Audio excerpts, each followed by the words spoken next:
Hello guys and welcome to this drink review of a drink called NOCCO Juicy Breeze. And yeah, let's see what flavor it's supposed to be. Okay, yeah, I brought a glass. I'm kind of like, I'm in a pretty big like painting mood at the moment. But I'm also a bit slow right now. So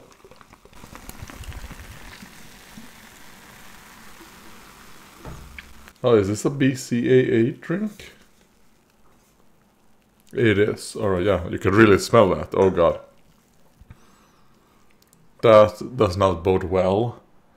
But let's hope at least they have hid that flavor a bit.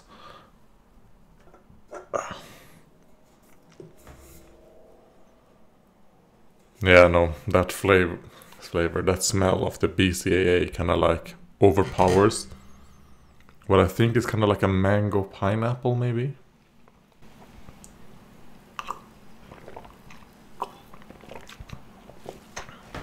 Yeah, no.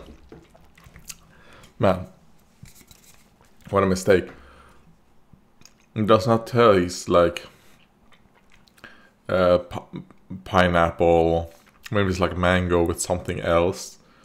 But a BCA flavor, yeah, it destroys everything. Oh, it's peach juice. Okay, so that's probably what I'm tasting a bit. But yeah, that's disgusting. Probably gonna have to dilute this. Probably like 100%. Like a 1-to-1 mix with just carbonated water. Maybe even less, so I shouldn't have poured the whole drink.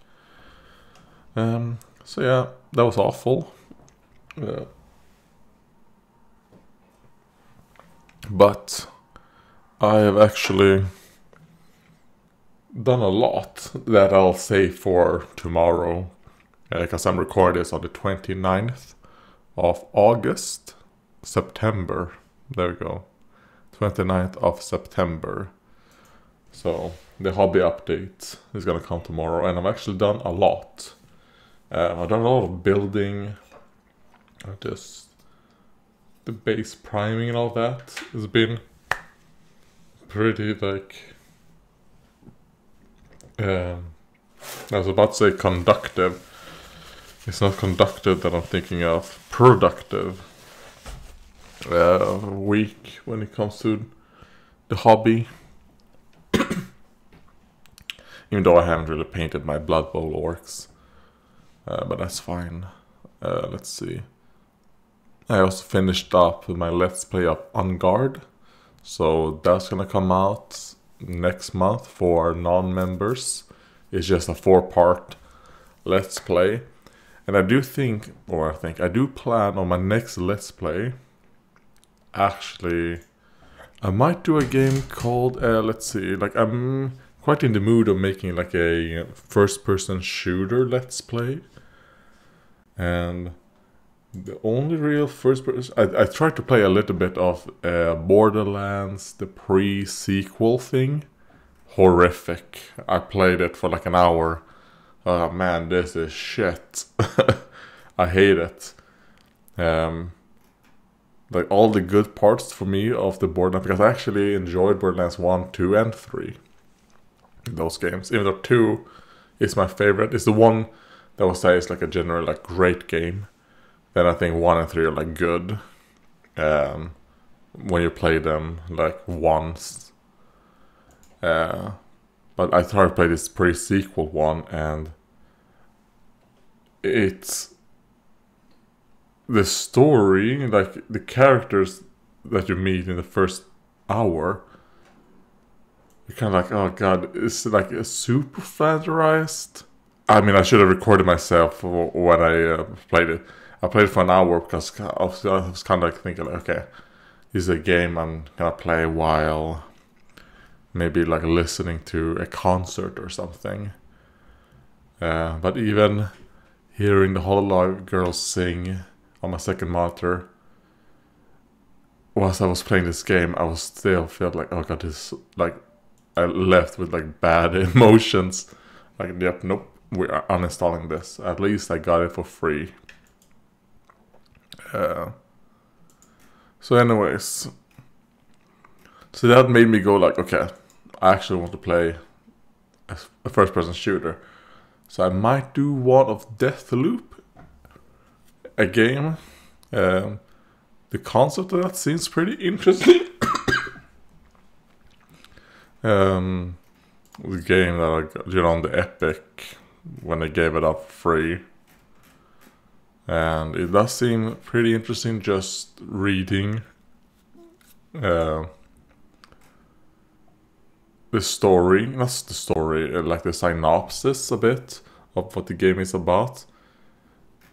So that could be fun, but I do think that maybe I should do a first look first. Because that's the whole point of the first look series. Do a first look, and then if I like it, transition it into a let's play. That's what I did with On Garde. Even though, a bit of a spoiler for that let's play, the game falters super fast after the first look. As I decided to make it into a let's play, I think the game is it's a bad game. It's a game I think is like anti-fun. It's a game that made sure to make sure. It's a game that made sure to make it so that you're gonna have as little fun as possible. And yeah, I did a lot of skipping in that game. Not when it comes to the let's play. You're gonna see me do everything, but I just did not care at all for the story. The only positive I left from that game is that I quite like the setting and the art style. But that's it. Everything else, even like the little fighting with the terrain and all that, was like, oh, it was fun for the first like 40 to 60 minutes. Then after that, you're like, oh wait, there's absolutely nothing else. And you don't get to use your special little skills enough. You might be able to do that once every like 30 minutes. Like, it's not enough. Like, you could go through entire encounters without really being able to use some things that would kind of like change up the fighting a little bit. I don't understand. That's kind of how I left that game feeling. I don't understand what the thought process behind this was, because it is a super short game to begin with. It's obviously a game that isn't supposed to be taken itself seriously. So why did they go out of their way to do the fighting the way they did? I don't understand. Doesn't fit with the rest of the game. Right, I was gonna read comments, but I went through all of that. I'm getting a bit tired, so I think maybe I'll save comments for next time. I mean,